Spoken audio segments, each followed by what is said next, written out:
कधीच नाही चुकणार तुमचे फेवरेट टीव्ही शोज झी5 सोबत, तेही एकदम फ्री. असं होतं ना अमृता की आई तर असतेच कायम आणि तिचा हा हक्क मुलावरती कायमच असतो. पण जेव्हा सुनबाई घरात येते तेव्हा ते सगळं गणित बदलतं आणि ह्या सगळ्यामध्ये कचाट्यात जर कोणी सापडत असेल तर तो असतो नवरा.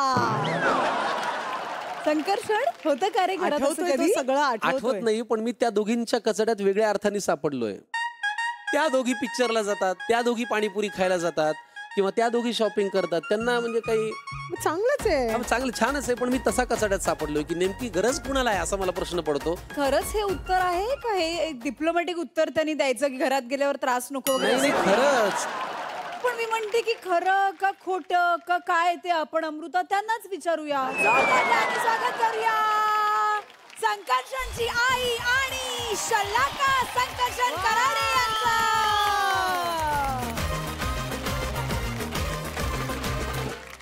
संकर्षणचं तर कौतुक आपण सगळेजण इतकी वर्ष ऐकतोच आहे आणि तो अत्यंत उत्तम कलाकार आहे, लेखक, दिग्दर्शक, कवी सगळंच तो आहे. पण अशी काही गोष्ट आहे की जी अजून महाराष्ट्राच्या प्रेक्षकांना माहितीच नाही, एखादी घरातली काहीतरी गोष्ट. गोरडा खाल्ल्याशिवाय त्याचं पोटच भरत नाही, कारण निघताना तो एवढा घाईत निघतो आणि मागच्यासाठी पूर्ण पसारा करून ठेवतो. बेडरूम मधून निघताना तयार होऊनच निघतो. आता मी निघालो म्हणजे घरी कुणालाच माहिती नसतं की याला किती वाजता निघायचंय का. काही सांगू नको ग, माझ्या पायातले त्राणच गेलेत आज. तुम्ही काही मला उभं राहायची ताकदच नाही आता. तू म्हणालास की ह्यांचीच दोघींची टीम आहे. खरं. तर आपण काय करूया, एक छोटासा गेम खेळूया. मी काही प्रश्न विचारणार आहे संकर्षण विषयीचे, ज्याची उत्तर तुम्ही द्यायची आहेत. संकर्षण सांगणार कोणाचं उत्तर बरोबर आहे. सोपं आहे. संकर्षणसाठी जोरदार टाळ्या.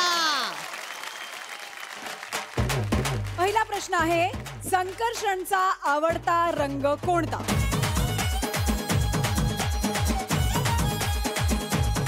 आई निबंध लिहिते काय तू?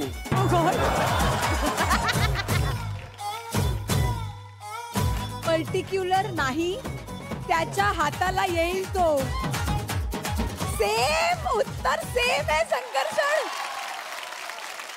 दुसरा प्रश्न आहे, संकर्षणच्या आवडीचा गोड पदार्थ कुठला? याचं उत्तर दोघींनाही माहिती आहे आणि मलाही माहिती आहे.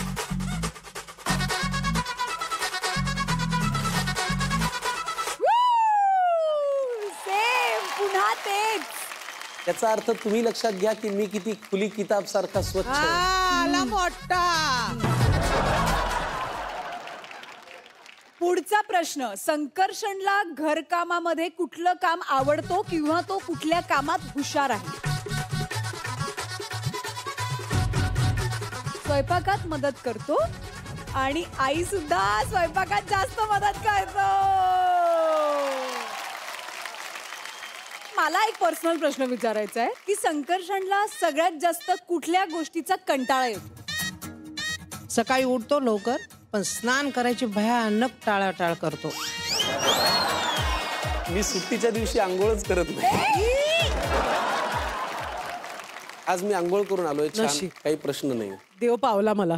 पण खरोखर आई आणि शलाका तुमची इथली केमिस्ट्री बघून आम्हाला खूप आनंद झालाय. खरं तर म्हणायचं तर विवाह स्पेशल एपिसोड आहे, पण ह्यांची जोडी आदर्श जोडी आहे असं म्हणायला हरकत नाही.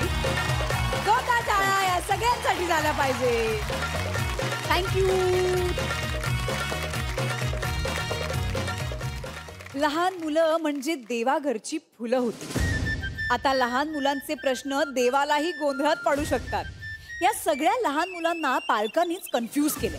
काय समजतात का हे पालक? यांच्या वागण्याला काही लॉजिक आहे की नाही? कधी असे वागतात तर कधी तसे वागतात. पण म्हणजे पालक लोक नेमके कसे वागतात? असे अनेक प्रश्न घेऊन आपल्या समोर येत आहेत ड्रामा ज्युनियर्सच्या मंचावरील छोटा पाकेट आणि बडे धमाके. Lights, camera, drama. माझा शो भारी. हाय आद्या. हाय. नमस्कार नमस्कार नमस्कार. नमस्कार मला नमस्कार. वाटते की मुलगी ऑडिशनचं सेट करणार आहे, पण नाही, आईने कान पिळून पाठांतर करून घेतले. त्यामुळे तुमचं स्वागत नाश्त्याला खाल्ली खरी माझा शो लय भारी. या माझ्या शो मध्ये आता मी माझी नव्याने ओळख काय करून देऊ? काहीच नाही काहीच मी तीच आहे जिच्या नावाने हल्ली माझ्या बाबांच्या ऑफिस मध्ये वटवळली आहे. मी तीच आहे जिच्या नावावर हल्ली दुकानदार आईला फ्री मध्ये सामान देतो. माझ्या पण आईला पाठवते थांब. पण तरी आई बाबा अजून कष्टच बघतात. तर मी ओळख करून देते. जोरदार टाळ्या वाजवा त्याच्या आईसाठी.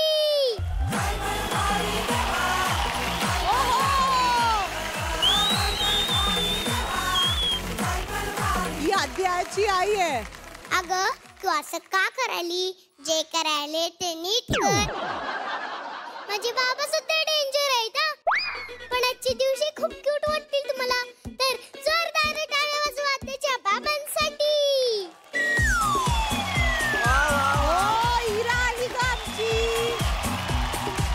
नमस्कार नमस्कार नमस्कार. आता मला आता खूप करून झालं. अभ्यासाला बसा. जगातले सगळे बाबा घरी आल्यावर रेज वाक्य का बोलतात? आता बघा नक्की कसा अन्याय होता आमच्यावरती. अगं ऐकतेस का? ते चहा करशील का? चहा चहा करशील का? चहा आद्या बडा जरा दुकानातून दूध आणशील. एक नंबर चहा बनवती. नाश्त्याला खाऊया कंदी पेठ. नाश्त्याला खाऊया कंदी पेठ. आणि आई मी का जाऊ? जिजा आहे ना तिला पाठवा. बाळा तू मोठी आहेस ना. हे असं होतं. हो. मोठ्या भावंडांना किती त्रास होतो यार. आता दुकानात जायला मी मोठी. पण मी म्हंटल बाबा बाबा मला मोठ्या स्विमिंग पूल मध्ये जायचंय. तर म्हणतात बाळा तू छोटी आहेस ना. अरे नक्की ठरवा ना यार. आद्या लहान की मोठी? बर मग आपण तुला मीडियम बोलू. तिच्याशी ना बोलायलाच नको. आता त्या दिवशी मी बाबांना प्रश्न विचारला. बाबा सूर्यप्रकाशामुळे काय होतं? बाळा सूर्यप्रकाशामुळे ऊर्जा मिळते, विटॅमिन मिळतं. मग मी विटॅमिन घेत असताना हिने मला का मारलं? कारण वाट हातल्याला पापडांवर ही खेळत होती बया. उन्हात करपायचं असते या पोरांना. आधी म्हणतात सूर्य ऊर्जा देतो आणि मग म्हणतात उन्हात जायचं नाही. या मोठ्यांचं असंच कधी काहीच ठरत नसतं. म्हणून आम्ही तिघींनी मिळून हा शो सुरू केला. हो ना. टीव्ही बघायचा नाही, मोबाईल बघायचा नाही, फक्त आपलं पुस्तकच बघायचं. नाही कधी ब्रेक लाला. हो ना. चॉकलेट खाल्लं की दात किलतात असं आई बोलते. आणि खूप भज्या खाल्लं की दात का नाही किडत? चुकलं की तेव्हा पप्पा कान कापतो. पण अजून मोठ्यांचे कान शाबूत कसे? हे देवा किती अन्याय झाला. आम्हाला आमच्या प्रश्नांची उत्तर मिळालीच पाहिजे. आणि ती मिळेपर्यंत बघत राहा आमचा शो नाश्त्याला खाल्ली खारी.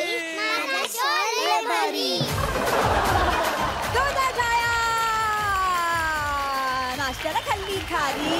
माझा शो लय भारी. झी5 ॲप डाउनलोड करा आणि पहा सर्व एपिसोड्स एकदम फ्री.